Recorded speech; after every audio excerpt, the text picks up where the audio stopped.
तो hello student, आज की क्लास में हम लोग पढ़ेंगे सामाजिक विज्ञान। सामाजिक विज्ञान के सेट नंबर फर्स्ट है, प्रीवियस क्वेश्चन है जो 2025 में आया हुआ सेट है। सेट नंबर फर्स्ट हम लोग पढ़ेंगे। इस सेट का नाम है 825 CQ। ठीक है, तो इस सेट को सॉल्व करेंगे तो टोटल 7 से 8 सेट हैं। सभी सेट को एक एक करके हम लोग सॉल्व करने वाले हैं। क्लियर है? तो चलिए ध्यान से समझिए। पहले मैं सेट फर्स्ट है इसलिए मैं आपको बता देता हूं कि यहाँ पर आपको निर्देश क्या क्या मिलते हैं, आपको क्या क्या फॉलो करना है। इसके बाद जब सेट 2 पढ़ेंगे तो डायरेक्ट हम क्वेश्चंस पे चलेंगे और ये मान के चलेंगे कि सेट फर्स्ट आपने सॉल्व किया है। चलिए देखिए, पहली बात तो 15 मिनट आपको मिलते हैं कि प्रश्न पत्र को पढ़ने के लिए। आपको टोटल 3 घंटा 15 मिनट मिलता है। ये जो 15 मिनट होता है आपको प्रश्न पत्र को पढ़ने के लिए मिलता है। हालांकि आप चाहे तो 10 मिनट में पढ़ के आप अपना 5 मिनट यहाँ से बचा सकते हैं। और प्रश्न पत्र पढ़ना भी चाहिए आपको। अगर कहीं पर भी कोई क्वेश्चन पेपर में एरर मिलता है या कोई मिसप्रिंट मिलता है तो आप उसको बदल सकते हैं। ये आपको आइडिया, दूसरा नंबर ये लग जाएगा कि आपको कौन कौन से क्वेश्चंस आ रहे हैं, आप उसको पहले कर लें। क्लियर है? तो ये सारी चीज़ें आपको प्रश्न पत्र पढ़ने के लिए निर्धारित किया गया है। सभी प्रश्न करने अनिवार्य होते हैं। इसमें 2 खंड होते हैं, खंड अ और खंड ब। दो खंड होते हैं, खंड अ और खंड ब। खंड अ जो होता है उसमें एक एक अंक के 20 बहुविकल्पीय प्रश्न होते हैं। बहुविकल्पीय प्रश्न होते हैं, MCQ टाइप क्वेश्चन होते हैं और ये 20 नंबर का होता है खंड अ में। खंड ब जो होता है इसमें 50 अंक होता है। इसमें कितने मिलते हैं? 50 अंक मिलते हैं। इसमें वर्णनात्मक प्रश्न होते हैं और इसमें वर्णनात्मक प्रश्न में 2 भाग होते हैं, फर्स्ट और सेकेंड। तो फर्स्ट जो होता है आप समझिए ये लघु उत्तरीय प्रश्न होता है और ये जो आपका 2 होता है ये दीर्घ उत्तरीय प्रश्न होता है। तो ये सब आपको करने होते हैं, सॉल्व करने होते हैं। क्लियर है? और लास्ट में आपको 9A और 9B 2, 9A और 9B 2 आपको मैप के लिए मिलता है। तो ये भी आपको ध्यान में रखना है। मैप आपको मिलेगा बोर्ड के एग्जाम में और वहां पर आपको टिक करना पड़ता है। क्लियर है? तो ये सारी चीज़ें आपको ध्यान में रखनी है। और इसके आगे क्रम में हम लोग खंड अ स्टार्ट करते हैं, बहुविकल्पीय प्रश्न। तो बहुविकल्पीय प्रश्न में हम लोग ज़्यादा एक्सप्लेन नहीं करने वाले हैं। रीजन इसका ये है कि क्योंकि सभी के सभी प्रश्न जो है आपको एक्सप्लेनेशन में वर्णनात्मक प्रश्न में मिल जाते हैं, इसलिए बहुविकल्पी को अच्छे से याद करना ही आपका एक काम बचता है। ठीक है, चलिए प्रश्नों को स्टार्ट करते हैं। सभी के 4-4 विकल्प दिए गए हैं और सही विकल्प चुनकर OMR शीट पर फिल करना है। ठीक है, इसका आंसर लिखना नहीं होता, OMR शीट मिलता है उसमें आपको फिल करना होता है। चलिए तो फर्स्ट यहाँ पे प्रश्न है कि जब फ्रांस छींकता है तो बाकी यूरोप को सर्दी जुकाम हो जाता है, यह कथन किसका है? तो ये जो कथन है ये है मेटरनिक का। ठीक है, तो मेटरनिक इसका सही ऑप्शन हो जाएगा। जर्मनी, दूसरा प्रश्न है जर्मनी के एकीकरण में मुख्य भूमिका किसकी थी? तो जर्मनी के एकीकरण में जो मुख्य भूमिका थी वो थी ऑटो वान बिस्मार्क की, ऑप्शन नंबर बी। ब्रिटेन में कॉर्न लॉ समाप्त करने का जो मुख्य कारण था वो क्या था? तो आप कहेंगे इसका जो मुख्य कारण था वो था उद्योगपतियों एवं शहरियों का विरोध। ये मुख्य कारण था। अंतर्राष्ट्रीय मुद्रा कोष की स्थापना कब हुई? तो अंतर्राष्ट्रीय मुद्रा कोष की स्थापना हुई थी 1944 में, ऑप्शन नंबर डी सही हो जाएगा। आगे बढ़ते हैं। प्रश्न नंबर 5 कह रहा है गुलामगिरी नामक पुस्तक किस प्रकार की समस्या से संबंधित है? तो आप कहेंगे यह है जाति व्यवस्था थी। ठीक है, जाति व्यवस्था से ये संबंधित था। बेल्जियम की सामुदायिक सरकार में किसके मध्य सत्ता की साझेदारी है? तो कहेंगे ये है विभिन्न सामाजिक समूहों के, बहुत सारे जो अलग अलग समूह थे उस सामाजिक समूहों के मध्य बेल्जियम की सामुदायिक सरकार में और उनके मध्य साझेदारी है। आगे है महिला आरक्षण अधिनियम 2023 में 33% आरक्षण महिलाओं को निम्नलिखित में से किस संस्था को दिया गया? तो आप कहेंगे लोकसभा में भी दिया गया है, विधानसभा में भी और दिल्ली विधानसभा, तो इसलिए ऑप्शन नंबर डी सही हो जाएगा, उपरोक्त सभी। उपरोक्त सभी का मतलब होता है कि जब सभी ऑप्शन सही होते हैं तो उपरोक्त सभी का ऑप्शन सही हो जाता है। क्लियर है? आगे बढ़ते हैं। सांप्रदायिकता की समस्या कब प्रारंभ होती है? तो सांप्रदायिकता की जो समस्या जो प्रारंभ होती है जब धर्म को राष्ट्र का आधार मान लिया जाए तब उत्पन्न होती है या प्रारंभ होता है। किसी धर्म को राजनीति से जोड़ दिया जाए तब प्रारंभ होता है। तो यहाँ पर अगर आप सभी धर्मों का समान आदर करेंगे तो इससे कोई लेना देना नहीं, इसलिए ऑप्शन नंबर ए और बी दोनों सही है। और देखिए यहाँ पर तुरंत पहला ही ऑप्शन पढ़कर तुरंत टिक नहीं करना होता है। तो अब अगर आप देखेंगे तो ऑप्शन नंबर डी में ए और बी दोनों लिखा हुआ है, इसलिए ऑप्शन नंबर डी जो है वो सही हो जाएगा। आगे देखिए, भारत में कितने राष्ट्रीय राजनीतिक दल हैं? तो आप कहेंगे कि ये हैं आपके 6। भारत में टोटल राष्ट्रीय राजनीतिक दल 6 हैं। निम्नलिखित में से किसका संबंध लोकतंत्र से नहीं है? आपके पास 4 ऑप्शन है और ये बताना है कि लोकतंत्र से किसका संबंध नहीं है। तो उत्तरदायी शासन, बिल्कुल आप जवाबदेह शासन जो है वो जवाबदेही है। स्वतंत्र और निष्पक्ष निर्वाचन, ये भी है। कानून के समक्ष समानता, ये ऑप्शन नंबर बी इसका सही हो जाएगा। बहुसंख्यकों का शासन, इसका लोकतंत्र में कहीं पर भी संबंध नहीं है। निम्नलिखित में से किस प्रांत में सीढ़ीदार सोपानी खेती की जाती है? सीढ़ीदार सोपानी खेती वहीं पे किया जाएगा जहां पर पहाड़ जैसे हो, तो इसलिए ऑप्शन नंबर डी से हो जाएगा, उत्तराखंड। भारतीय वन्य जीवन रक्षण अधिनियम किस वर्ष लागू किया गया? तो ये 1972 में लागू किया गया। आगे बढ़ते हैं। झारखंड में स्थित कोडरमा निम्नलिखित में से किस खनिज का अग्रणी उत्पादक है? तो आप कहेंगे ये है अभ्रक का। आगे बढ़ते हैं, प्रश्न नंबर चलते हैं 14 पे। कह रहा है कि काली मिट्टी में मुख्य रूप से कौन सी फसल उगाई जाती है? तो आप कहेंगे कि मुख्य रूप से कपास उगाई जाती है। निम्नलिखित में से कौन सा राज्य हजीरा विजयपुर जगदीशपुर पाइपलाइन से नहीं जुड़ा है? तो आप कहेंगे कि ये नहीं जुड़ा है महाराष्ट्र से, क्योंकि उत्तर प्रदेश गुजरात मध्य प्रदेश तो जुड़े ही हैं। किसी देश का विकास किस आधार पर निर्धारित किया जाता है? तो देखिए, देश के विकास के लिए प्रति व्यक्ति आय भी जरूरी है, औसत साक्षरता स्तर भी जरूरी है, स्वास्थ्य स्थिति भी जरूरी है, इसलिए ऑप्शन नंबर डी। तो मैंने बताया है, जब सभी ऑप्शन सही हो जाते हैं तो ऑप्शन नंबर डी उपरोक्त सभी सही हो जाता है। प्रश्न नंबर 17 है कि दुग्ध उत्पादन क्रिया को किस क्षेत्र में सम्मिलित किया गया है? तो जो दुग्ध उत्पादन है वो प्राथमिक क्षेत्र में आता है, इसलिए प्राथमिक आंसर सही हो जाएगा। निम्नलिखित में से कौन सा ऋण के औपचारिक स्रोतों में शामिल है? तो आप कहेंगे ये शामिल है बैंक। ठीक है, बैंक ही ऋण देती है। भारत में कौन केंद्रीय सरकार की तरफ से करेंसी नोट जारी करता है? तो कहेंगे कि भारत में जो ये जारी करता है वो है भारतीय रिजर्व बैंक, है ना। भारतीय रिजर्व, आप देखेंगे हर एक नोट के ऊपर भारतीय रिजर्व बैंक जरूर लिखा रहता है।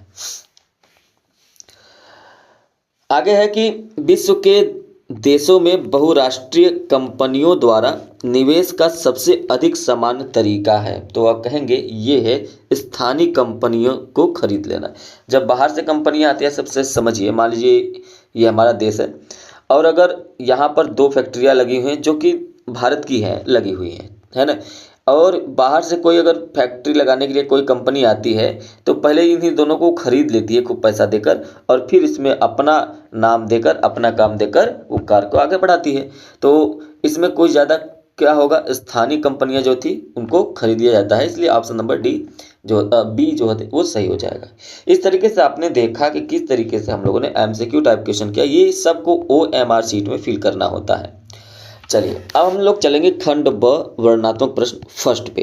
अब यहाँ पर एक बात समझिए, जैसे यहाँ पे देखिए प्रश्न नंबर 1 जो दिए रखा है, इसमें दे रखा है प्रथम विश्व युद्ध के बाद हुई आर्थिक महामंदी का भारत पर क्या प्रभाव पड़ा, ये 4 नंबर का है।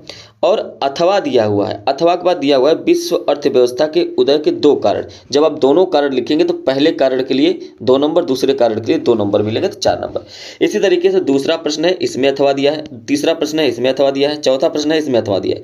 अथवा का मतलब होता है दोनों में से कोई एक करना है, अर्थात ये कि यहाँ पर जो प्रश्न दे रखे हैं इन दोनों में से कोई एक ही करना है, इन दोनों में से कोई एक करना, चाहे आप प्रथम विश्व युद्ध के बाद ये वाला करिए, चाहे विश्व अर्थव्यवस्था के 2 कारण लिखिए।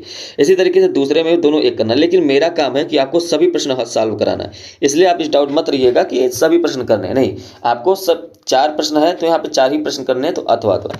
तो जो मैं सॉल्व कराऊंगा, जैसे यहाँ देखिए पहला प्रश्न है तो पहला प्रश्न पहले मैं ये इसका आंसर दूंगा, फिर अथवा करके इसका भी आंसर दूंगा। तो आपको ध्यान रखना है, प्रश्न सभी हल करने हैं, लेकिन आंसर जो होगा वो आपको सिर्फ एक का लिखना है। चलिए तो पहले प्रश्न पर देख लेते हैं कि पहला प्रश्न पूछा गया कि प्रथम विश्व युद्ध के बाद हुई आर्थिक महामंदी का भारत पर क्या प्रभाव पड़ा, और फिर या तो इसका उत्तर लिखिए कि विश्व अर्थव्यवस्था के उदय के 2 कारण लिखिए, इन दोनों में से कोई एक लिखना है। तो आगे बढ़ते हैं और इन प्रश्नों को देखते हैं। तो जो पहला प्रश्न था कि प्रथम विश्व युद्ध के बाद हुई आर्थिक महामंदी का भारत पर क्या प्रभाव पड़ा, तो उत्तर इसका आप कैसे लिख सकते हैं, देखिए समझिए कि प्रथम विश्व युद्ध के बाद आई आर्थिक महामंदी का भारत पर गहरा प्रभाव पड़ा, है ना। कृषि उत्पादों की कीमतें गिरने से किसानों की आय कम हो गई और ग्रामीण अर्थव्यवस्था संकट में आ गई। औद्योगिक क्षेत्र में उत्पादन घट गया और बेरोजगारी बढ़ गई। कच्चे माल और जो तैयार माल थे उसके निर्यात में भारी कमी आ गई, जिससे विदेशी मुद्रा का प्रवाह घट गया। मजदूरों की मजदूरी घट गई, जीवन स्तर नीचे आ गया। इस आर्थिक संकट ने राष्ट्रीय आंदोलन को भी और तेज कर दिया। तो इस बात को आप समझ रहे होंगे, जब पहली विश्व युद्ध हुआ तो कृषि युद्ध होने से क्या होगा कि जो हमारे पास उत्पाद हैं उसकी कीमतें गिरने लगती हैं, और जब उसकी कीमत गिरने लगेगी तो जो किसान की आय वो कहाँ से होगी, तो किसान की आय भी कम हो जाएगी। और जब किसान ग्रामीण इलाके में किसान रहते हैं, तो जब किसान की आय ही कम हो गई तो वहाँ के ग्रामीण की अर्थव्यवस्था भी संकट में आ जाएगी।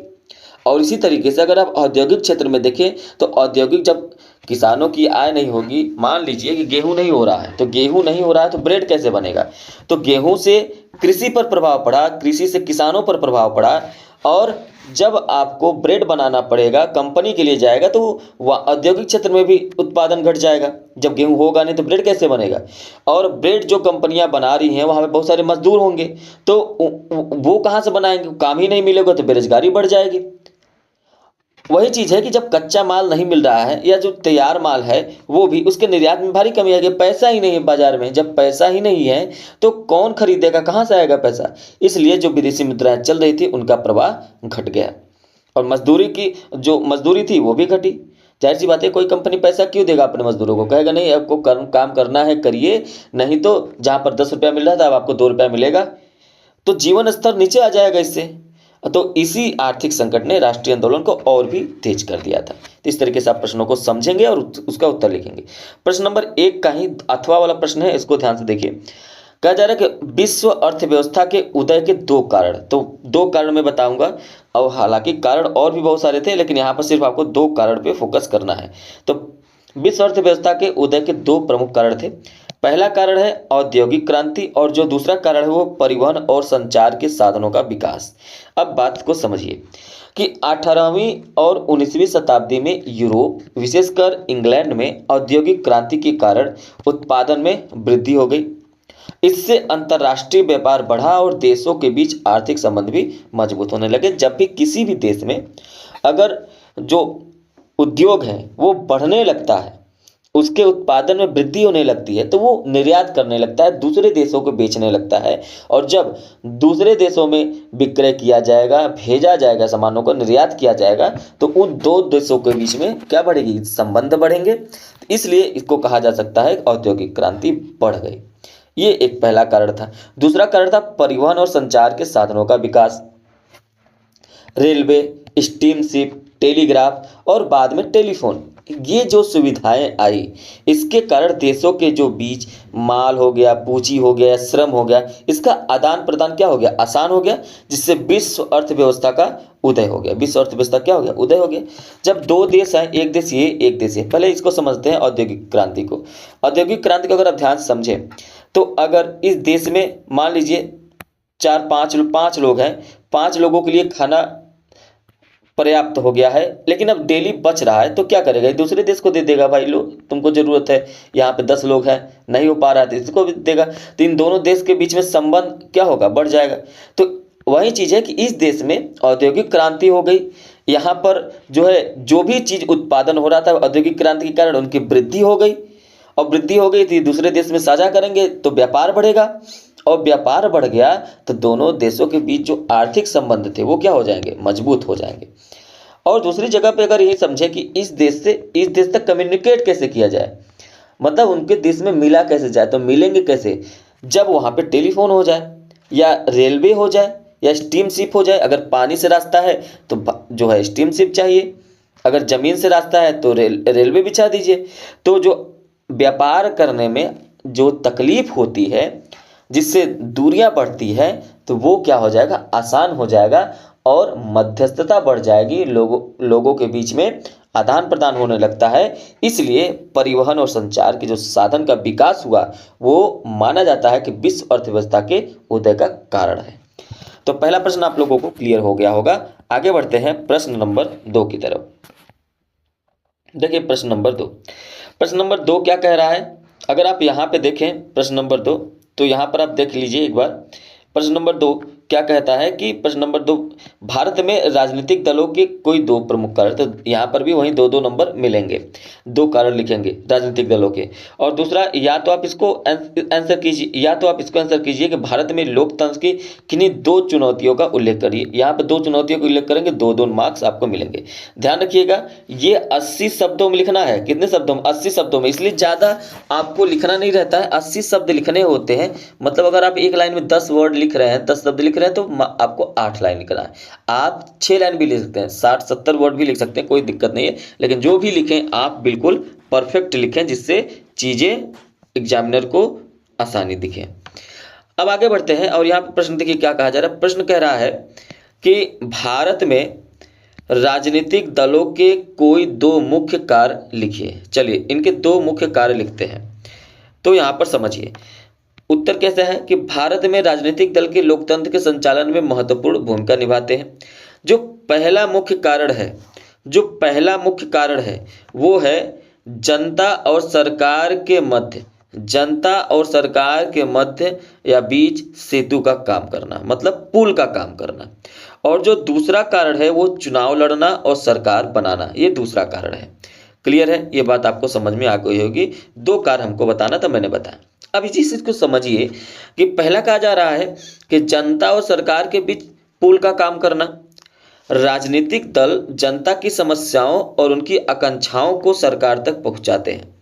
जो भी राजनीतिक दल है, मान लीजिए कोई भी पार्टी आपके राज्य में है, आपके पास है, तो आपकी जो भी प्रॉब्लम होगी, जो भी आपकी समस्या होगी, वो आप अपने विधायक से बोलेंगे। विधायक के पास वो जब बात पहुंचेगी तो वो अपने पार्टी के पास पहुंचाएगा। पार्टी जो होगी वो सरकार तक बात पहुंचाएगा और उस पर जनता की आवाज़ को सुना जाता है।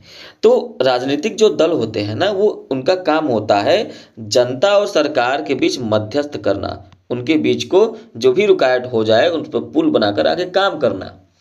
दूसरा कारण होता है राजनीतिक दलों का कि वो चुनाव लड़ेंगे और फिर सरकार बनाएंगे। जैसे जिस तरीके से अभी देखिए जो चुनाव चल रहे हैं अभी हाल ही में, सभी चुनाव में क्या हो रहा है, राजनीतिक दल अपना अपना जोर शोर लगाए पड़े हैं। तो जिसकी पार्टी जीतेगी, जिसकी सरकार बनेगी, तो बाद में जनता की आवाज़ बनती है तो वो पार्टी जनता की आवाज़ बन जाएगी, सरकार तक बात पहुंचाएगी। तो दो चीज़ें होती है, तो चुनाव लड़ना और सरकार बनाना। तो वे क्या बनाते हैं? प्लानिंग बनाते हैं और कार्यक्रम बनाते हैं, चुनावों में भाग लेते हैं। अब बहुमत जब मिल जाता है तो वो अपना सरकार बनाकर देश के प्रशासन को संचालित करते हैं। इससे क्या होता है कि लोकतांत्रिक व्यवस्था सुदृढ़ होती है। बस इतना सही लिखना है, इतना लिखेंगे आपको मार्क्स मिल जाएगा। क्लियर है? चलिए अब अथवा वाले प्रश्न पर चलते हैं। अथवा वाले प्रश्न में क्या कह रहा है कि भारत में लोकतंत्र की किन्हीं दो चुनौतियों का उल्लेख करिए। भारत में लोकतंत्र की दो चुनौतियों का उल्लेख करना है। भारत में लोकतंत्र को कई चुनौतियों का सामना करना पड़ता है। पहली चुनौती क्या है? पहली चुनौती अगर आप ध्यान से देखें, पहली चुनौती क्या है? सामाजिक व आर्थिक असमानता है। क्लियर है? और अगर आप ध्यान से समझें तो दूसरी चुनौती आपको क्या दिखाई देगी? दूसरी चुनौती आपको दिखाई देगी भ्रष्टाचार और राजनीतिक अपराधीकरण। तो ये दो चुनौतियां आपको दिखाई देंगी। तो चलिए दोनों पे बात कर लेते हैं। तो पहली चुनौती आप देखिए क्या है? पहली चुनौती है सामाजिक व आर्थिक असमानता। गरीबी, अशिक्षा और बेरोजगारी के कारण सभी नागरिक समान रूप से अपने अधिकारों का उपयोग नहीं कर पाते हैं। जो व्यक्ति गरीब रहता है, अगर उसके ऊपर जुल्म किया जाए तो वो अपनी आवाज़ को उठा ही नहीं पाएगा। दूसरी चीज़, अगर वो बेरोजगार है, वो अशिक्षित है, तो भी अपनी बातों को दूसरे के सामने नहीं रख पाता है। तो इससे क्या होता है? समाज में असमानता देखने को मिलती है। आप ऐसे समझिए, आप खुद ही आप देखते होंगे कि आपके गांव में, आपके शहर में जो पावरफुल लोग हैं, जो पैसे वाले लोग हैं, या आपके गांव में जो भी नेता लोग हैं, उन लोगों के पास पैसा होता है। आप उनके खिलाफ आवाज़ नहीं उठा सकते हैं जब तक चुनाव ना हो। चुनाव होने के बाद आपको आवाज़ उठाने की हिम्मत ही नहीं होगी। इसका रीज़न ये है कि उस समाज में आप गरीब हैं, या तो आप अशिक्षित हैं, या तो आप बेरोजगार हैं। यही रीजन होता है। तो सभी नागरिक समाज में एक समान नहीं रह जाते हैं। ठीक है। दूसरा कारण क्या है? दूसरा चुनौती ये होता है कि भ्रष्टाचार और राजनीतिक अपराधीकरण। इससे शासन की पारदर्शिता व जन विश्वास कम हो जाता है। चुनौतियों से निपटने के लिए शिक्षा, पारदर्शी व्यवस्था और कानून का सख्ती से पालन आवश्यक होता है। तो जब भ्रष्टाचार बढ़ने लगता है तो राजनीतिक अपराधीकरण तो बढ़ना तय है।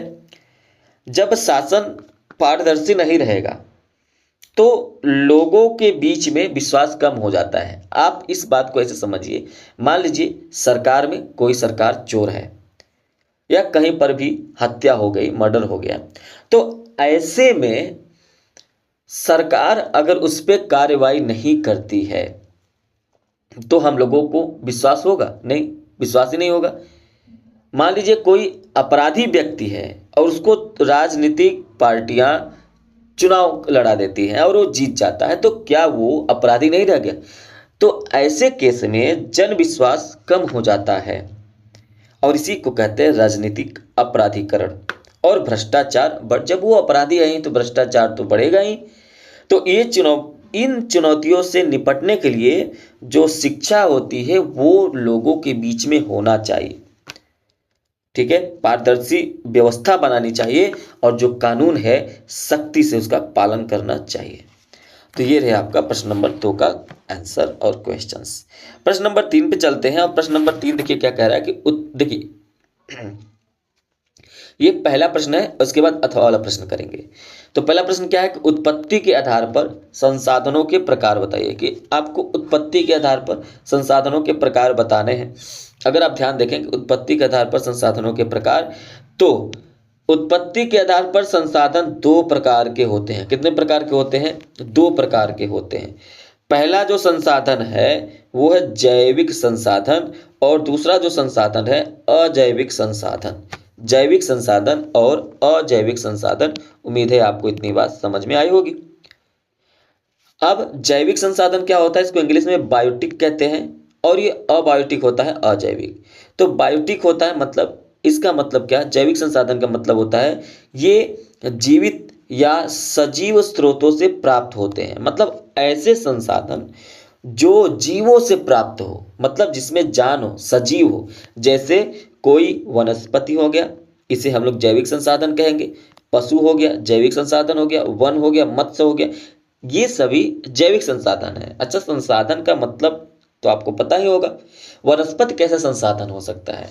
अभी आप जिस पेज पे लिख रहे हैं या जिस पेज को देख रहे हैं, पढ़ रहे हैं, जो आपके बुक हाथ में जो बुक्स हैं, वो वनस्पति का कमाल है। पेड़ों से बनाए गए हैं ये जो पेज आपके बनते हैं, तो एक प्रकार का संसाधन हो गया। घर बनाए जाते हैं लकड़ियों से। पशु दुग्ध देता है, आप उसको बेचकर जीवन यापन कर सकते हैं, वो भी एक प्रकार का संसाधन हो गया। वन आपको बहुत कुछ देता है, पर्यावरण आपको सुरक्षित रखता है ना। इसी तरीके से मछलियां व्यापार में काम आता है। तो इस तरीके से आप समझिए कि जैविक संसाधन है जो जीवित या सजीव स्रोतों से प्राप्त होते हैं। अजैविक संसाधन ये निर्जीव स्रोतों से प्राप्त होते हैं, जैसे खनिज हो गया, धातु हो गया, जल हो गया, वायु हो गया, भूमि हो गया, है ना। तो ये सभी निर्जीव होते हैं, उनको अजैविक संसाधन कहा जाता है। तो इन संसाधनों का सही संरक्षण एवं उपयोग मानव जीवन और विकास के लिए बहुत ही ज्यादा आवश्यक होता है, अत्यंत आवश्यक होता है। क्लियर है? अब चलते हैं प्रश्न नंबर 3 के अथवा वाले प्रश्न पे। देखिए यहाँ पे प्रश्न पूछा गया है कि जैव विविधता क्या है, यह मानव के जीवन के लिए क्यों उपयोगी है। एक बात हमेशा याद रखिएगा, जो प्रश्न में पूछा जाए आप उसी को लिखिए बस। ठीक है, हो सकता है यहाँ पर आपको पढ़ने के बाद 80 वर्ड न मिले, 80 शब्दों में ही तो लिखना है, लेकिन हो सकता है इसमें 80 शब्द न हो सकता है 85 शब्द हो, लेकिन इसमें आपको पूरा का पूरा 4 नंबर मिलेगा, ये मेरी गारंटी है। रीजन ये होता है ना कि 80 शब्द बोले गए हैं, लेकिन अगर कोई प्रश्न में 80 शब्द नहीं आप लिख पाते हैं, लेकिन जो भी आप लिखे हैं परफेक्ट लिखे हैं, तो इसका मतलब आपको पूरा नंबर मिलेगा, टीचर काट ही नहीं सकता है। जैसे देखिए इस प्रश्न में जैव विविधता क्या है, तो पहले मैंने जैव विविधता बताई और उसके बाद उसके महत्व को बता दिया। बस यही तो जानना था कि मानव जीवन के लिए क्यों आवश्यक है। अगर उसके महत्व के विषय में पता चल जाए कि जैविक विविधता से क्या क्या इंपॉर्टेंट चीजें होती है, इसके विषय में बता दीजिए, तो मानव जीवन के लिए आवश्यक हो जाता है। समझिए पहले प्रश्न को। जैव विविधता का अर्थ पृथ्वी पर पाई जाने वाली सभी प्रकार की जीवित प्रजातियों की विविधता से है। पृथ्वी पर जितने भी चीजें पाई जाती हैं उन सभी प्रकार की जीवित प्रजातियों की जो अलग अलग विविधता है उसी को हम लोग जैव विविधता कहते हैं। इसमें पौधे, जानवर, सूक्ष्म जीव, ये सभी के सभी आ जाते हैं। अब बस इतना है। जैव विविधता क्या था, मैंने जैव विविधता बता दिया। अब देखिए इसके बाद क्या है, इसके बाद बताना है कि यह मानव जीवन के लिए कैसे उपयोगी है। तो आप इसको भी बता दीजिए कि यह मानव जीवन के लिए उपयोगी है क्योंकि यह भोजन, औषधि मतलब दवाइयाँ, ईंधन, स्वच्छ वातावरण, मिट्टी की उर्वरता और पारिस्थितिकी संतुलन बनाए रखती है। जैव विविधता के बिना मानव सभ्यता का अस्तित्व संकट में पड़ सकता है। अभी मैंने अंत में अपने से एक लाइन बनाया और यहाँ पे मैंने रख दिया। इससे पता चलेगा कि मानव जीवन के लिए अगर उपयोगी है तो अगर ये न रहे तो क्या होगा, तो इसलिए मैंने एक लाइन बढ़ा दिया। तो इतने में ही आपको पूरा पूरा नंबर मिल जाएगा। उम्मीद है कि हमारी बात को आप समझ रहे होंगे। आगे है प्रश्न नंबर 4, खुली बेरोजगारी और प्रच्छन्न बेरोजगारी। क्या है? खुली बेरोजगारी और प्रच्छन्न बेरोजगारी के बीच अंतर स्थापित कीजिए। ठीक है, खुली बेरोजगारी और प्रच्छन्न बेरोजगारी के बीच अंतर स्पष्ट करना है। तो पहले आप समझिए कि खुली बेरोजगारी क्या होती है और फिर समझिए कि प्रच्छन्न बेरोजगारी क्या होती है। अगर आप दोनों जानते हैं तो अंतर स्पष्ट हो जाएगा। देखिए कैसे।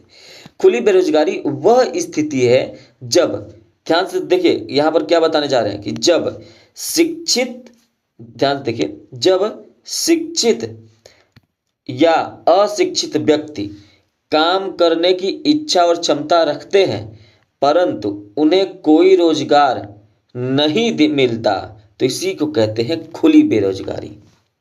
बात समझ में आया? और प्रच्छन्न बेरोजगारी वह स्थिति है जब किसी काम में आवश्यक श्रमिकों से अधिक लोग लगे होते हैं, तो उसे कहते हैं प्रच्छन्न बेरोजगारी। इस बात को स्पष्टीकरण में समझिए कि अगर खुली बेरोजगारी का मतलब यह है कि जो प्रेजेंट टाइम में, वर्तमान समय में हाल बने हुए हैं देश के, वही इस समय खुली बेरोजगारी है। देखिए क्या होता है कि इस समय बहुत सारे शिक्षित लोग और अशिक्षित लोग सभी के सभी काम करने की इच्छा रखते हैं और क्षमता भी रखते हैं, लेकिन उनके पास कोई काम ही नहीं है, रोजगार ही नहीं मिल रहा है। तो जब रोजगार नहीं मिलेगा तो बेरोजगारी बढ़ेगी और इसी को खुली बेरोजगारी कहते हैं। इसमें आपको चारों तरफ बेरोजगार व्यक्ति स्पष्ट रूप से दिखाई देंगे। ठीक है, चारों तरफ आपको बेरोजगारी दिखाई देगी। कोई व्यक्ति अपना जीवन यापन किसी न किसी तरीके से कर रहा होगा। इस बात को याद रखिएगा। प्रच्छन्न बेरोजगारी का मतलब क्या कि जब किसी काम में आवश्यक श्रमिकों से अधिक लोग लग जाए। जहां पर किसी कंपनी में 10 लोगों का काम है और इस समय लग गए हैं 25 लोग, अरे 15 लोग एक्स्ट्रा काम कर रहे हैं, तो बेरोजगारी तो है ही, लेकिन अगर इसमें 15 लोगों को हटा दिया जाए तो क्या इसका कोई काम रुकेगा? नहीं, क्योंकि 10 ही लोगों की जरूरत है, यहाँ पे 25 लोग बड़े पड़े हैं। तो अगर अतिरिक्त लोग हट भी जाए तो उत्पादन पर कोई प्रभाव नहीं पड़ता। और ये कहाँ पर दिखाई देता है? यह ग्रामीण क्षेत्रों और कृषि में अधिक दिखाई पड़ती है। तो इसको कहते हैं प्रच्छन्न बेरोजगारी। प्रश्न नंबर 4 का अथवा वाला प्रश्न देखते हैं और ये है विकास से संबंध। देखिए प्रश्न कह रहा है कि विकास में ऋण की भूमिका का विश्लेषण कीजिए। ऋण, तो ध्यान से समझिए कि विकास में ऋण की भूमिका बहुत ही महत्वपूर्ण होती है, अत्यंत महत्वपूर्ण होती है। ऋण के माध्यम से सरकार और निजी क्षेत्र बड़े पैमाने पर निवेश कर सकते हैं। इससे बुनियादी ढांचे, उद्योग, कृषि और सेवाओं का विकास होता है।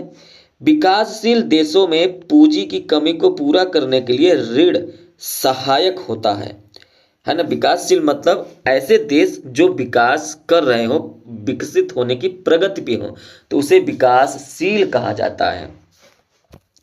तो जहां पर ऋण मिलता है तो वो लोगों को सहायता प्रदान करती है और वो अपने काम को आगे बढ़ाते हैं, चाहे वो कृषि में हो, चाहे उद्योग में हो। तो बुनियादी ढांचे जो होती है वो मजबूत हो जाती है। उचित ऋण नीति से रोजगार के अवसर बढ़ते हैं। जाहिर सी बात है, आपको पैसा मिलेगा तो आप बिजनेस करेंगे तो रोजगार बढ़ जाएगा। उत्पादन क्षमता में वृद्धि होगी। जाहिर सी बात है, आपके पास पैसा रहेगा तो आप कच्चे माल को लाएंगे, उसको रिपेयर करेंगे, बनवाएंगे कुछ और उससे काम अपने आगे बढ़वाएंगे, तो जो होगा आपका उत्पादन क्षमता भी बढ़ने लगेगा। तरह तरह के मशीनें होंगी, है ना, तो आर्थिक प्रगति तेज होती है। हालांकि अत्यधिक ऋण भार आर्थिक संकट भी पैदा कर सकता है। अगर कोई कंपनी है, इस कंपनी में आपको काम करने के लिए 1 लाख की ज़रूरत है। कितने की ज़रूरत है? 1 लाख की ज़रूरत है। तो आप ये काम कर सकते हैं कि आप ऋण लीजिए। आप कितने का ऋण लीजिए? 1 लाख का ऋण लीजिए। ठीक है, आपने ऋण ले लिया। अब अगर आप इस कंपनी में लगा रहे हैं तो आपका अच्छे से क्या होगा, अगर आप कंपनी में लगा रहे हैं, अपना जो है अपनी पूंजी लगा रहे हैं, तो क्या करेंगे? रोजगार के अवसर बढ़ जाएंगे, 4 लोगों को और काम देंगे आप, और पैसा रहेगा, उत्पादन क्षमता में वृद्धि होने लगेगी, तो आपका कंपनी चलने लगेगा। आपका कंपनी क्या होगा? चलने लगेगा, तो आर्थिक प्रगति तेज हो जाती है। लेकिन अगर यही 1 लाख की जो जरूरत थी, यहाँ पर आपने 10 लाख ले लिया। अरे 10 लाख की जरूरत थोड़ी है। अगर आप 10 लाख सीधे इस कंपनी में आप लगा दे रहे हैं तो इससे आर्थिक संकट पैदा हो जाएगा। फिर आप वहाँ वो जो ऋण आपने लिया वो भरेंगे कैसे? ब्याज भी लगेगा, तो ये संकट पैदा हो सकता है। इसलिए 1 लाख लीजिए, कंपनी को दीजिए। कंपनी अगर वो प्रॉफिट आपको दे रही है तो वो उसको ऋण और ब्याज भरिए, फिर अपने हिसाब से काम करिए जैसे आपको काम करना है। और फिर लग रहा है ऋण लेना है तो ऋण लीजिए, तो विकास तो होगा। तो विकास तभी होगा जब आप अपने कंपनी के हिसाब से, अपने ज़रूरत के हिसाब से ऋण लीजिए, लोन लीजिए। उसके बाद जो प्रॉफिट हो तब उसको आगे बढ़ाइए और कंटिन्यू रखिए। तो विकास में ऋण की भूमिका यही होती है। तो संकट पैदा हो जाएगा अगर आपको ज़रूरत से अधिक आप ऋण लेते हैं तो ये रहा प्रश्न नंबर जो है 4 का अथवा वाला प्रश्न। अब वर्णनात्मक प्रश्नों में हम लोग सेकेंड पे चलेंगे। मैंने पहले ही बता दिया था वर्णनात्मक प्रश्न 2 प्रकार के होंगे, लघुत्तरी, दीर्घोत्तरी। तो ये दीर्घोत्तरी है। तो वर्णनात्मक प्रश्न फर्स्ट में आपको 80 वर्ड मिले थे और आप यहाँ पे देखिए, यहाँ पर आपको मिलेंगे 150 वर्ड। मतलब अब सभी प्रश्नों के आंसर जो हैं वो 150 शब्दों में देना है। ये भी ध्यान रखिएगा ये सभी के सभी जो है ये 6 नंबर के हैं। कितने नंबर के हैं? 6 नंबर के। सभी के सभी प्रश्न 6 नंबर को आपको मिलेंगे। ठीक है, 6 नंबर। यहाँ पर भी देखिए 6 नंबर, ये भी 6 नंबर, ये भी, तो सभी के सभी 6 हैं। तो यहाँ पर एक बात समझना, ये इतना डिवाइड क्यों किया गया है, इस बात को थोड़ा सा आप समझ लीजिए, फिर आगे बढ़ते हैं। अगर आपको लग रहा है कि ये आपको आता है तो स्किप करके थोड़ा सा आगे बढ़ जाइए। देखिए, पहले तो ये समझिए कि 5वां प्रश्न, 6वां प्रश्न, 7वां प्रश्न और 8वां प्रश्न, सभी में जैसे जिस प्रकार से फर्स्ट में था, या तो आप सत्याग्रह को करेंगे या तो असहयोग करेंगे। दोनों में से कोई एक ही प्रश्न का आंसर देना है। इसी तरीके से 6वें में आपको ये करिए या तो बेल्जियम करिए, 7वें में संसाधन करिए, गैर परंपरागत ऊर्जा करिए, 8वें में आर्थिक करिए या तो वैश्वीकरण करिए। तो इन दोनों में से कोई एक ही करना है। और यहाँ पर यह भी समझना है कि 4 ही प्रश्न करने हैं। अब देखिए यहाँ पे 2-2 क्यों डिवाइड किया गया है, क्योंकि सत्याग्रह का अर्थ क्या है, इसको लिखेंगे 2 नंबर। महात्मा गांधी द्वारा चलाया गया कि 2 सत्याग्रह को लिखेंगे तो 2 नंबर पहले सत्याग्रह पे, 2 नंबर, तो 6 नंबर मिल जाएंगे। यहाँ देखिए 1-1-2-2 लिखा हुआ है, इसका मतलब असहयोग आंदोलन कब चलाया गया? 1 नंबर। इसका क्या अर्थ है? 1 नंबर। 2 कारण लिखिए, 4 नंबर। 2-2 करके 4 नंबर मिल जाएंगे। यहाँ आप देखिए भारत में संघीय व्यवस्था की किन्हीं 4 विशेषताओं को लिखेंगे तो 1 विशेषता, 2 विशेषता, 3 विशेषता, 4 विशेषता, 1.5 नंबर करके 6 नंबर मिल जाएगा। बेल्जियम की शासन व्यवस्था वर्णन कीजिए, पूरा वर्णन कीजिए, टोटल 6 नंबर मिल जाएगा। तो इस तरीके से प्रश्न बट्टे होते हैं। तो नंबर आपका कटता कैसे है इस बात को ध्यान रखिएगा। पता लगा महात्मा गांधी द्वारा चलाए गए 2 सत्याग्रह को लिखना था, आपने 1 ही लिखा तो 2 नंबर आपको मिलेगा, ये वाला 2 नंबर कट जाएगा। ऐसे प्रश्न बनते हैं और ये आपको देखना पड़ेगा। पता लगा गैर परंपरागत ऊर्जा संसाधन क्या होते हैं, इसी पे लिखे पड़े हैं, तो सिर्फ और सिर्फ 2 ही नंबर मिलेगा। अरे आप 2 का वर्णन भी करना है, आपको ध्यान रखना है। 2 का जब वर्णन करेंगे तो ये भी 2 नंबर देगा। उम्मीद है ये बात आपको समझ में आ गई होगी। अब इसके बाद चलते हैं सीधे प्रश्न उत्तर पे। देखिए सबसे पहले हम लोग प्रश्न नंबर 5वां दे करेंगे। पहला प्रश्न है कि सत्याग्रह का क्या अर्थ है? महात्मा गांधी द्वारा चलाए गए किन्हीं 2 सत्याग्रह आंदोलनों का वर्णन कीजिए। पहले तो सत्याग्रह का अर्थ समझते हैं कि सत्याग्रह शब्द का अर्थ है सत्य के लिए आग्रह या दृढ़ता। ध्यान देखिए, सत्य के लिए आग्रह या दृढ़ता, ये सत्याग्रह का अर्थ होता है। यह महात्मा गांधी द्वारा विकसित एवं अहिंसक आंदोलन की नीति थी, जिसमें अन्याय और शोषण के खिलाफ बिना हिंसा का प्रयोग किए शांतिपूर्ण ढंग से प्रतिरोध किया जाता था। सत्याग्रह का उद्देश्य विरोधी के मन में परिवर्तन लाना तथा सामाजिक राजनीतिक अन्याय को समाप्त करना था। ठीक है, तो ये है सत्याग्रह का मतलब। अब बात करते हैं इनके द्वारा चलाए गए दो सत्याग्रह आंदोलन। तो गांधी जी के द्वारा चलाए गए दो सत्याग्रह आंदोलन, इनमें से दो प्रमुख हैं। तो एक है आपका चंपारण सत्याग्रह और जो दूसरा है वो आपका खेड़ा सत्याग्रह। ठीक है, इन्हीं दोनों के विषय में, हालांकि इनके द्वारा बहुत सारे सत्याग्रह चलाए गए, लेकिन ये दो मैं आपको बता रहा हूँ। तो चंपारण सत्याग्रह 1917 में चलाया गया। यह बिहार के चंपारण जिले में अंग्रेजों के खिलाफ चलाया गया था, जो नील किसानों से जबरदस्ती तीन कठिया पद्धति में नील की खेती करवाते थे। 3 कठिया का मतलब होता है कि अगर कोई 10 भाग है तो उसमें जो 3 भाग होता था, है ना, इसका जो 3 भाग होता था वो किसान को मिलता था, बाकी पूरा का पूरा जो है अंग्रेज को देना पड़ता था। तो गांधी जी इसके खिलाफ चंपारण में जाते हैं और वहाँ पर सत्याग्रह आंदोलन करते हैं। चंपारण सत्याग्रह 1917 में गांधी जी ने किसानों को संगठित किया और इसका शांतिपूर्ण विरोध किया। परिणाम स्वरूप ब्रिटिश सरकार ने जांच आयोग बैठाया और किसानों को राहत मिली। ठीक है, तो यहाँ पर उनकी जीत हुई। अगला है खेड़ा सत्याग्रह 1918। फिर 1 साल बाद खेड़ा सत्याग्रह होता है। गुजरात के खेड़ा जिले में अकाल के समय किसानों से पूर्ण कर वसूला जा रहा था। उस समय अकाल पड़ा था, सूखा पड़ा था, और फिर भी किसानों से कर वसूलना बंद नहीं हुआ था। जितना कर वसूला जा रहा था पहले, उतना ही वसूला जा रहा था। गांधी जी, पटेल और अन्य नेताओं ने किसानों को संगठित करके कर न देने का निर्णय लिया। अंततः सरकार को झुकना पड़ा और कर वसूली में राहत मिली। तो इन आंदोलनों ने किसानों में जागरूकता लाई और राष्ट्रीय आंदोलन को मजबूत किया। तो उम्मीद है ये प्रश्न आपको समझ में आया होगा। अब बात करते हैं अथवा मतलब इस वाले प्रश्न की। असहयोग आंदोलन कब चलाया गया और इसका क्या अर्थ है? इसके कोई 2 मुख्य कारण लिखिए। असहयोग आंदोलन 1920 ईस्वी से 1922 ईस्वी तक भारत में चलाया गया। यह महात्मा गांधी के नेतृत्व में भारतीय राष्ट्रीय कांग्रेस द्वारा ब्रिटिश शासन के विरुद्ध एक जन आंदोलन था। ठीक है, मतलब ब्रिटिश के विरुद्ध यह आंदोलन चलाया गया था, असहयोग आंदोलन। और दूसरा कहा गया है कि असहयोग का अर्थ क्या है? तो असहयोग का अर्थ है अंग्रेज सरकार के साथ किसी प्रकार का सहयोग न करना। अंग्रेज सरकार की किसी बात को न मानना, उनका सहयोग न करना ही असहयोग कहलाता है। उद्देश्य, अब बात करते हैं इसके 2 मुख्य कारण। तो उद्देश्य पहले देख लेते हैं। तो इसका उद्देश्य ब्रिटिश शासन की वैधता को समाप्त करना और भारतीयों को स्वराज के लिए तैयार करना था।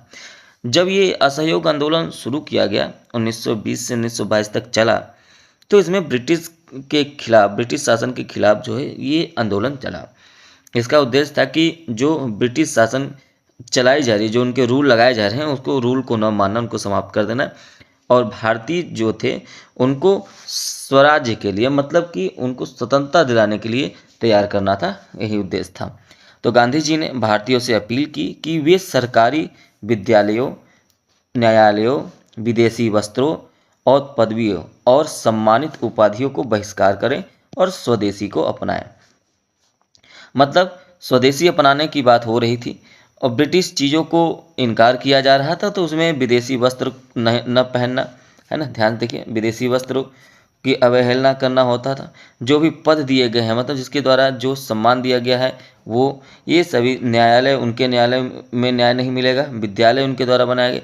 तो ये सारी चीज़ों में उन लोगों से कहा गया, भारतीयों से कहा गया महात्मा गांधी के द्वारा कि उनका बहिष्कार करें और स्वदेशी अपनाएं। बाहर से कपड़े आ रहे हैं तो बाहर से कपड़े मत पहनिए, स्वदेशी अपनाइए। अब बात करते हैं मुख्य कारण, मतलब ये मुख्य कारण कि ये ऐसा क्या कारण हुआ कि यहाँ पर असहयोग आंदोलन जो है चलाया गया।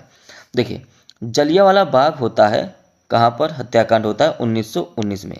जलियांवाला बाग हत्याकांड 1919 में होता है। ठीक है, इस घटना ने निहत्थे और शांति प्रिय भारतीयों पर गोली चलवाई। चारों तरफ से घिरा हुआ था, एक तरफ से दरवाजा था और यहाँ पर एक कुआं था। और क्या हुआ कि यहाँ पर सभी भारतीय बैठकर आंदोलन करने लगे।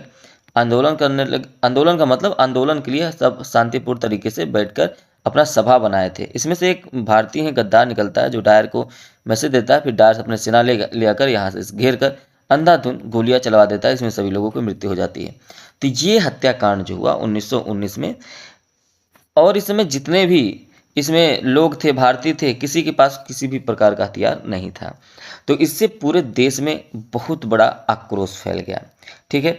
दूसरी चीज कि रॉलेट एक्ट और ब्रिटिश की दमनकारी जो नीतियां चल रही थी उसके विषय में थी। ये जो रॉलेट एक्ट आया है ना, इस कानून ने बिना मुकदमे के गिरफ्तारी और हिरासत की अनुमति दे दी। मतलब नो अपील नो दलील, मतलब कोई अपील नहीं होगा, कोई दलील नहीं होगा। अगर आपको शक हो रहा है किसी भी भारतीय पर तो उसको शक के नाम पर ही उसको जेल में डाल दीजिए, सजा दे दीजिए, कोई फर्क नहीं पड़ता है। तो ये एक्ट आया था। ठीक है। तो इससे भारतीयों को लगा कि अंग्रेज सरकार उनके अधिकारों को हनन कर रही है। तो इन दोनों के चलते, जलियांवाला बाग हत्याकांड और रॉलेट एक्ट और ब्रिटिश दमनकारी नीतियों के चलते, इसका परिणाम स्वरूप ये हुआ कि असहयोग आंदोलन देशव्यापी स्वरूप ले पाया और स्वराज की मांग को मजबूत किया गया। उम्मीद है कि यह प्रश्न आपको समझ में आया होगा। आगे बढ़ते हैं प्रश्न नंबर 6। भारत में संघीय व्यवस्था किन्हीं 4 विशेषताओं का वर्णन कीजिए। ठीक है, 4 विशेषताओं का वर्णन करना है और तब जाकर आपको नंबर मिलेगा। ठीक है। तो सबसे पहले ध्यान से देखिए, भारत में संघीय व्यवस्था की 4 विशेषताओं का वर्णन। भारत एक संघात्मक मतलब फेडरल देश है जहां केंद्र और राज्य सरकारों के बीच शक्तियों का बंटवारा किया गया है। केंद्र की अपनी शक्तियां हैं, राज्य की अपनी शक्तियां हैं, और कुछ शक्तियां ऐसे हैं जो केंद्र और राज्य दोनों के पास है। तो इसकी मुख्य विशेषताएं हैं। मुख्य विशेषताओं में सबसे पहली जो विशेषता है वो है संविधान में शक्तियों का विभाजन। संविधान में शक्तियों का विभाजन है।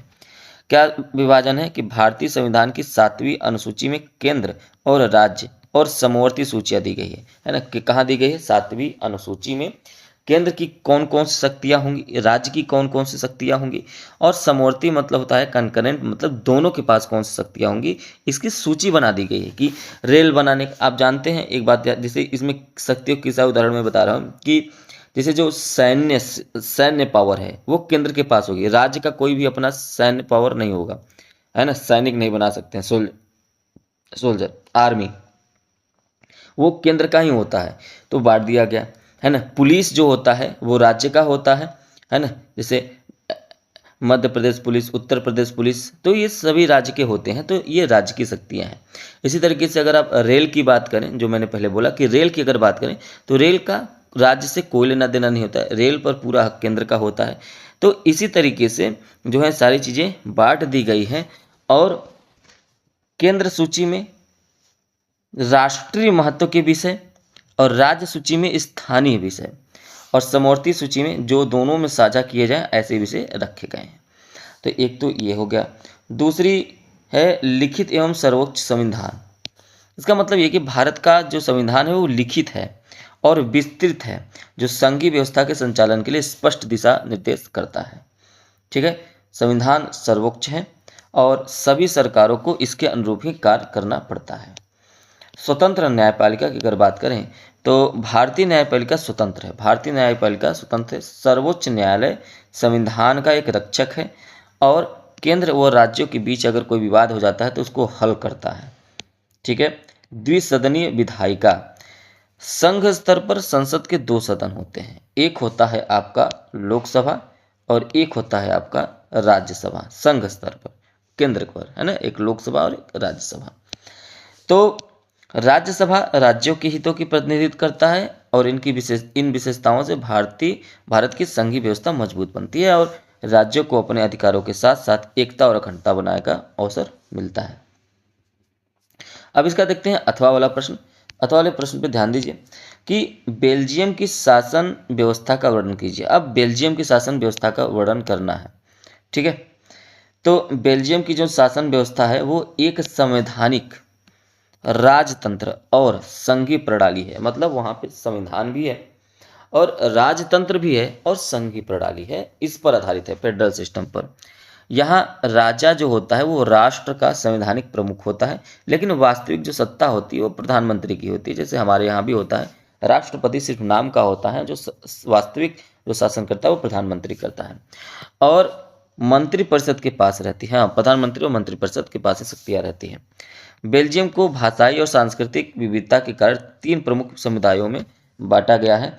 डच भाषी, जिसे हम फ्लेमिश कहते हैं, फ्रेंच भाषी, जिसे वालून, और जर्मन भाषी में, इन तीनों भाषाओं में बांटा गया है। इन समुदायों को अपने अपने मामलों में निर्णय लेने के लिए पर्याप्त स्वायत्तता दी गई है। देश को 3 क्षेत्रीय इलाकों में, फ्लैंडर्स, वालोनिया और ब्रुसेल्स, इन तीनों में विभाजित किया गया है। ठीक है, अब बात करते हैं बेल्जियम की द्विसदनीय संसद की। तो इसमें अगर आप बात करें तो प्रतिनिधि सभा और सीनेट, 2 इसमें द्विसदनीय हैं, 2 संसद के हैं। सरकार गठन के समय दोनों भाषाई समुदायों को समान प्रतिनिधित्व दिया जाता है। निर्णय लेने की प्रक्रिया में दोनों भाषाई समूहों की सहमति आवश्यक होती है। इसके अलावा स्थानीय निकायों को भी पर्याप्त शक्तियाँ प्राप्त हैं। यह व्यवस्था बेल्जियम में भाषाई सांस्कृतिक टकराव को कम करने और लोकतंत्र को स्थिर बनाए रखने में सहायक रही है। इस प्रकार बेल्जियम की शासन व्यवस्था विविधता में एकता का उत्कृष्ट उदाहरण प्रस्तुत करती है। अब बात करते हैं प्रश्न नंबर 7। प्रश्न नंबर 7 कहता है संसाधन का अर्थ बताते हुए। देखिए, संसाधन अभी इसके पहले हम लोगों ने पढ़ा थोड़ा बहुत उसके विषय में, लेकिन यहाँ पर बात कर रहा है संसाधन का अर्थ बताइए और बताते हुए उनके वर्गीकरण को समझाइए। संसाधन का अर्थ और उसके वर्गीकरण के बीच में हम चर्चा करेंगे। देखिए, संसाधन का मतलब क्या होता है, पहले ये समझिए। संसाधन वह वस्तु, शक्ति या साधन है जिससे मानव अपनी आवश्यकताओं की पूर्ति करता है और जीवन स्तर को बेहतर बनाता है। प्राकृतिक या मानवीय दोनों प्रकार के तत्व जब उपयोगी बन जाते हैं तो उन्हें संसाधन कहा जाता है। जो भी प्रकृति में चीज़ें हैं या तो जो मानवीय चीज जो बनाया गया है, जितनी भी चीज़ें हैं, अगर वो मानव के लिए उपयोगी हो गया तो उसे हम संसाधन कहते हैं। संसाधन मानव जीवन, आर्थिक विकास और समाज की प्रगति के लिए आधारशिला होते हैं। ठीक है, अब बात करते हैं संसाधनों का वर्गीकरण की। संसाधनों का वर्गीकरण, तो संसाधनों का अगर आप वर्गीकरण करें तो सबसे पहले आप उत्पत्ति के आधार पर देखें, है ना। सबसे पहले किस के आधार पर देखेंगे, उत्पत्ति के आधार पर। अगर उत्पत्ति के आधार पर देखें तो पहला है प्राकृतिक संसाधन, जो मैंने अभी ऊपर बताया। उत्पत्ति के आधार पर संसाधन के प्रकार, तो प्राकृतिक संसाधन जो प्रकृति से प्राप्त होते हैं, जैसे जल, वायु, मिट्टी, खनिज। और उसी तरीके से मानव निर्मित संसाधन जो मानव द्वारा बनाए जाते हैं, जैसे मशीनें हो गई, भवन हो गए, सड़कें हो गई। अब बात दूसरा करते हैं नवीकरणीयता के आधार पर। नवीकरणीयता के आधार पर नवीकरणीय का मतलब क्या होता है कि पुनः प्राप्त। ठीक है, जैसे सूर्य ऊर्जा, जल हो गया, वनस्पति हो गया। और अनवीकरणीय का मतलब जैसे कोयला, पेट्रोलियम, प्राकृतिक गैस, जिसे फिर से प्राप्त किया जा सके। जैसे सूर्य की ऊर्जा है, सूर्य की ऊर्जा एक बार आप यूज कर लिए तो फिर से आपको मिल जाएगा। लेकिन कोयला को एक बार आप जला दीजिए, कोयला को जैसे ही एक बार आप जलाएंगे तो ये धुआं बन के उड़ जाएगा और उसको आप दोबारा से प्राप्त नहीं कर सकते हैं। उसी तरीके से पेट्रोलियम होते हैं, प्राकृतिक गैस होते हैं। तो नवीकरणीयता के आधार पर भी इसको 2 भागों में बांटा गया है। अब बात करते हैं विकास के स्तर के आधार पर। अगर विकास के स्तर के आधार पर देखें तो ये विकसित और संभावित 2 भागों में बांटा गया है। इधर नवीकरणीय और अनवीकरणीय में बांटा गया था। तो क्या है, विकसित जो वर्तमान में उपयोग किए जा रहे हैं उसे विकसित कहते हैं। संभावित में जिसका भविष्य में उपयोग संभव है उसे क्या कहते हैं, संभावित कहते हैं। ठीक है, तो इस प्रकार संसाधन मानव जीवन में महत्वपूर्ण भूमिका निभाते हैं और उनका संतुलित उपयोग सतत विकास के लिए आवश्यक होता है। ठीक, इस तरीके से आप क्वेश्चन का आंसर लिखेंगे तो आपको पूरा नंबर मिल जाएगा। अब अथवा वाला प्रश्न देखते हैं। कह रहा है कि गैर परंपरागत ऊर्जा संसाधन क्या होते हैं और किन्हीं 2 का वर्णन कीजिए। तो पहले समझते हैं कि गैर परंपरागत ऊर्जा संसाधन होता क्या है। तो गैर परंपरागत ऊर्जा संसाधन वे स्रोत होते हैं जो पारंपरिक ईंधनों जैसे कोयला, पेट्रोलियम, प्राकृतिक गैस इस पर निर्भर नहीं होते हैं, है ना। तो उसे हम लोग गैर परंपरागत ऊर्जा संसाधन कहते हैं। अब आगे बढ़ेंगे। ये आधुनिक, नवीकरणीय और पर्यावरण अनुकूल ऊर्जा के रूप हैं। इनसे ऊर्जा का उत्पादन दीर्घकाल तक संभव है और प्रदूषण भी कम होता है, जो गैर परंपरागत ऊर्जा संसाधन होते हैं उनसे। तो इनका प्रयोग देश की ऊर्जा सुरक्षा, ग्रामीण विकास और उद्योगों के लिए महत्वपूर्ण होती है। तो अगर हम सौर ऊर्जा की बात करें, ठीक है, सौर ऊर्जा की। तो सूर्य की किरणों से प्राप्त ऊर्जा को सौर ऊर्जा कहा जाता है। ठीक। अब सोलर पैनल और सोलर हीटर के माध्यम से बिजली बनाई जाती है। गर्म पानी व पकाने के काम में उपयोग किया जाता है। कोई भी गर्म पानी गर्म करना है तो भी आप कर सकते हैं, खाना भोजन पकाना है तो भी इसके काम इसका उपयोग कर सकते हैं। और यह निःशुल्क होता है। अक्षय का मतलब होता है इसका कोई हानि नहीं होता है, पर्यावरण हितैषी है, पर्यावरण से इसका कोई लेना देना नहीं, पर्यावरण को हानि नहीं पहुंचाता है। ग्रामीण क्षेत्रों में बिजली की कमी होती है तो उसको हम पूरा करने में सौर ऊर्जा का उपयोग कर सकते हैं। दूसरा है पवन ऊर्जा। देखिए, तेज चलने वाली हवाओं से पवन चक्कियों के द्वारा ऊर्जा प्रदान की जाती है। पवन चक्कियों से बिजली उत्पादन किया जाता है, जल पंप चलाया जाता है और अन्य यांत्रिक जितने भी कार्य होते हैं वो किए जाते हैं। जिसमें मोटर लगे होते हैं, पूरा पवन ऊर्जा से चलाया जा सकता है। यह भी स्वच्छ और नवीकरणीय ऊर्जा का प्रमुख स्रोत है। इस प्रकार गैर परंपरागत ऊर्जा स्रोत भविष्य की ऊर्जा आवश्यकताओं को पूरा करने में अहम भूमिका निभाते हैं। क्लियर है? चलिए प्रश्न नंबर 8 पे चलते हैं और यहाँ पे समझते हैं। प्रश्न नंबर 8 कह रहा है कि आर्थिक गतिविधियों को कितने क्षेत्रकों में बांटा गया है और सभी की व्याख्या करिए। जितने क्षेत्रकों में बांटा गया है, तो आर्थिक गतिविधियों को 3 क्षेत्रकों में बांटा गया है। प्राथमिक क्षेत्रक, द्वितीयक क्षेत्रक और तृतीयक क्षेत्रक, है ना। प्राइमरी सेक्टर, सेकेंडरी सेक्टर और अगर आप यहाँ पे देखें तो तृतीयक सेक्टर मतलब टर्टियरी जो है सेक्टर हो गया। अब देखिए इसी पे आगे बढ़ते हैं, समझते हैं कि ये जो प्राथमिक क्षेत्रक, द्वितीयक क्षेत्रक और तृतीयक क्षेत्रक हैं। सबसे पहले प्राथमिक क्षेत्रक की, तो इस क्षेत्र में वे सभी गतिविधियां आती हैं जिनमें प्राकृतिक संसाधनों का प्रत्यक्ष उपयोग होता है ना। जैसे कृषि हो गया, वानिकी हो गया, मछली पकड़ना, खनन हो गया, पशुपालन हो गया। ये सभी गतिविधियां, है ना, इसमें प्राथमिक क्षेत्रक में शामिल होती हैं। मतलब जितने भी प्राकृतिक संसाधन होते हैं उनका जो प्रत्यक्ष उपयोग होता है, प्रत्यक्ष उपयोग, उसको हम लोग प्राथमिक क्षेत्र में रखते हैं। तो इसे कृषि या उत्पादन क्षेत्र भी कहा जाता है क्योंकि यहाँ वस्तुओं का प्रत्यक्ष उत्पादन होता है। अगर द्वितीयक क्षेत्र की बात करें तो यहाँ प्राथमिक क्षेत्र से जो चीज़ें प्राप्त होती हैं, तो जो कच्चे माल प्राप्त होते हैं उसको संशोधित करके नए उत्पाद जब बनाए जाते हैं तो द्वितीयक क्षेत्र में रखते हैं। ठीक है। इनका उपयोग उद्योग, विनिर्माण, निर्माण कार्य, ऊर्जा उत्पादन, इन सभी गतिविधियों में किया जाता है और यह क्षेत्र औद्योगिकीकरण और आर्थिक विकास को बढ़ावा देता है। तृतीयक क्षेत्र की बात करें तो यह सेवा क्षेत्र है ना। क्या कौन क्षेत्र है? सेवा क्षेत्र। इसमें परिवहन, संचार, बैंकिंग, बीमा, शिक्षा, स्वास्थ्य, पर्यटन और व्यापार जैसी सेवाएं शामिल हैं। ठीक है। यह क्षेत्र प्राथमिक और द्वितीयक दोनों का आवश्यक सेवाएं जो है उपलब्ध कराता है। इस प्रकार ये तीनों क्षेत्र मिलकर किसी भी देश की अर्थव्यवस्था का नींव बनाते हैं और विकास का दिशा तय करते हैं। ठीक है। अब 8वें प्रश्न का अथवा वाला प्रश्न, वैश्वीकरण से क्या समझते हैं और आलोचनात्मक विश्लेषण कीजिए। ठीक। तो यहाँ पे पहले आप समझिए कि वैश्वीकरण होता क्या है। तो वैश्वीकरण वह प्रक्रिया है जिसके माध्यम से विश्व के देशों के बीच वस्तुओं, सेवाओं, पूंजी, सूचना, तकनीक और संस्कृति का आदान प्रदान बढ़ता है।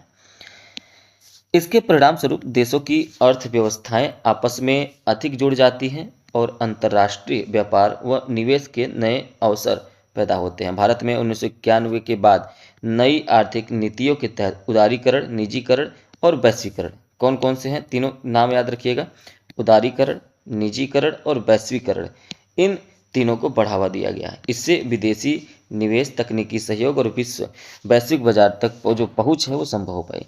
तो अगर आलोचनात्मक दृष्टि से देखें तो वैश्वीकरण के कुछ सकारात्मक पहलू भी हैं और कुछ नकारात्मक पहलू भी हैं। इन दोनों पर हम लोग नज़र डालेंगे। ठीक है। अगर सकारात्मक रूप से देखें तो यह रोजगार के अवसर, आधुनिक तकनीकी और सस्ते और विविध उपभोक्ता सामान, सांस्कृतिक आदान प्रदान को बढ़ाता है। और अगर नकारात्मक पक्ष को देखें तो इससे असमानता बढ़ती है। इससे क्या बढ़ती है? इससे असमानता बढ़ती है। स्थानीय उद्योग और परंपरागत रोजगार प्रभावित होते हैं और बहुराष्ट्रीय कंपनियों का दबाव बढ़ जाता है। साथ ही यह सांस्कृतिक एकरूपता और पर्यावरणीय समस्याओं को भी जन्म देता है। तो इस प्रकार कुल मिला के वैश्वीकरण को संतुलित और देश हित में लागू करना ही आवश्यक है ताकि विकास के लाभ समाज के सभी वर्गों तक पहुंच सके। अब इसके बाद देखिए यहाँ पे प्रश्न नंबर 9 का ए। यहाँ पर अब ध्यान से देखें, प्रश्न नंबर 9 का जो ए है, यहाँ पर प्रश्न में कहा क्या गया है, आपको एक मानचित्र दिया जाएगा और उसमें फिल करना है। देखिए आधे आधे नंबर का है, आधा नंबर इसलिए निर्धारित किया गया है कि आप सही से उसका नाम और सही अंकन, अगर आपने सही नाम लिखा, ठीक है, अगर आपने सही नाम लिखा, एक मिनट, अगर आपने सही नाम लिखा तो आपको आधा नंबर मिलेगा, और सही से अगर आपने अंकन कर दिया तो भी आधा नंबर मिलेगा। तो देखिए यहाँ पर प्रश्न क्या क्या है कि वह स्थान जहाँ 1929 में भारतीय राष्ट्रीय कांग्रेस का अधिवेशन हुआ, ये हो गया, ठीक है। दूसरा है वह स्थान जहाँ सविनय अवज्ञा आंदोलन प्रारंभ हुआ, वह जनपद जहाँ जलियांवाला बाग हत्याकांड हुआ, ठीक है, वह स्थान जहाँ गांधी जी ने नमक बनाना प्रारंभ किया, और वह जनपद जहाँ चौरी चौरा घटना घटी थी। यहाँ पर अगर अब आप ध्यान से देखें तो लाहौर पहले का आंसर क्या है, पहले का आंसर है आपका लाहौर, तो ये रहा आपका लाहौर और ये रहा आपका बिंदु, ठीक है। तो इस तरीके से आप नामांकित करेंगे तो काम बन जाएगा। दूसरे का आंसर आपका क्या है, साबरमती या अहमदाबाद, गुजरात के मध्य पश्चिम क्षेत्र में है, तो आप कहेंगे कि अहमदाबाद आपका ये रहा और यहाँ पर ये आपका हो गया। तीसरे प्रश्न का है अमृतसर, ठीक है, अमृतसर ये पंजाब के उत्तर पश्चिमी में है, तो अमृतसर देखिए यहाँ पर है, ये रहा आपका अमृतसर, ठीक। इसके बाद क्या है, चौथे प्रश्न का आंसर है दांडी, और दांडी जो है गुजरात के दक्षिणी में है, तो ये रहा आपका दांडी, इसको आप कहेंगे दांडी। तो इस तरीके से आपको बताना पड़ता है, आपको पूरा मैप भरना पड़ता है। और चौरी चौरा कांड जो हुआ वो गोरखपुर के पास है, तो चौरी चौरा आपका यहाँ पर है, ये रहा, तो चौरी का ये हो गया। क्लियर है। तो अभी ये जो येलो येलो में है, इनको ये 9th बी का आंसर है, कि मैंने एक ही में कर दिया है, लेकिन नेक्स्ट सेट से दोनों को अलग अलग कर देंगे, ठीक है। तो ये अब बात करते हैं 9th बी का, है ना, और ये इस सेट का लास्ट प्रश्न है। देखिए यहाँ पर प्रश्न क्या कह रहा है कि भारत के किस एक रेल प्रखंड के मुख्यालय को चिन्ह द्वारा नाम समाहित कीजिए। देखिए यहाँ पर इस तरीके का चिन्ह बनाना है, इस बात को आप ध्यान रखेंगे, इस तरीके का आपको चिन्ह बनाना पड़ेगा, जिस प्रकार के ये चिन्ह दे रखा है। तो भारत के किस एक रेल प्रखंड का मुख्यालय, किसी भी एक रेल प्रखंड का, तो हमने क्या किया है, यहाँ पर जो है उत्तर रेलवे नई दिल्ली जो है उसको यहाँ पर इंडिकेट कर दिया है। देखिए यहाँ भी ये उत्तर रेलवे नई दिल्ली, तो यहाँ पर ये हो गया, इसको थोड़ा सा ध्यान में रखिए कि ये क्लियर है। तो ये कहाँ पर है, तो आप देखिए ये यहाँ पर है, तो यहाँ से ये आपका एरो बनता है। चलिए अब बात करते हैं दूसरे प्रश्न की।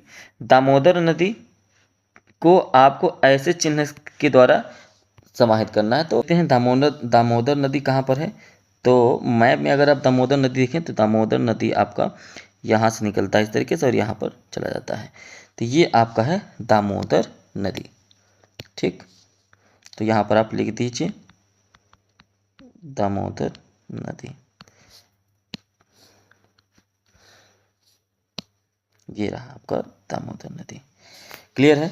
तो यहाँ पर कावेरी नदी का कोई काम नहीं, इसलिए कावेरी नदी को यहाँ से हटा देते हैं। चलिए अब इसके बाद का जो प्रश्न है, ये प्रश्न क्या कर रहा है कि पश्चिम बंगाल का एक कोयला क्षेत्र, पश्चिम बंगाल का एक कोयला क्षेत्र, तो हमने यहाँ पर पश्चिम बंगाल का रानीगंज जो है वो कोयला क्षेत्र को दर्शा दिया है, तो ये आपका वो जगह है। क्लियर है। तो जैसे आपको इमेज में कह रहा है आपको वैसे बनाना पड़ेगा, तो आपको यहाँ पर इस तरीके से बनाना पड़ेगा। क्लियर है। तो पश्चिम बंगाल का जो कोयला क्षेत्र है वो आपको ट्रायंगल नहीं दिखाना है, आपको इस तरीके से करना है, तो इस तरीके से कर देंगे। आगे है भारत के पश्चिमी तट पर एक स्थित पत्तन बंदरगाह, तो मुंबई को दिखा देते हैं पश्चिमी तट पर। तो जब आप मुंबई को दिखाएंगे तो ध्यान रखना है कि आपको इस तरीके से दिखाना था, तो हमने यहाँ पर दिखा दिया। और लास्ट प्रश्न क्या है, गुजरात का एक सूती वस्त्र उद्योग केंद्र, तो सूरत को दिखा देते हैं, ये रहा आपका सूरत, और सूरत को आपको इस तरीके से दिखाना है ट्रायंगल में जो कलर रहेगा। तो ये आपका क्लियर हो गया। तो उम्मीद है कि मैप भी आपको अच्छे से समझ में आया होगा, ठीक है। ये दोनों 9A और 9B दोनों का ही आंसर है। बस ये ध्यान रखिएगा 9B जितने आपको येलो कलर से हेडलाइन किए गए वो आपके 9B के आंसर है। क्लियर है। तो उम्मीद है कि आपको ये सारे प्रश्न आपको अच्छे से समझ में आए होंगे। तो यहाँ पर सेट 1 कंप्लीट होता है, इसके बाद हम लोग सेट 2 देखेंगे, ठीक है। तो अगर आपको वीडियो अच्छा लगा हो तो लाइक करें, शेयर करें, चैनल पर पहली बार सब्सक्राइब जरूर करें।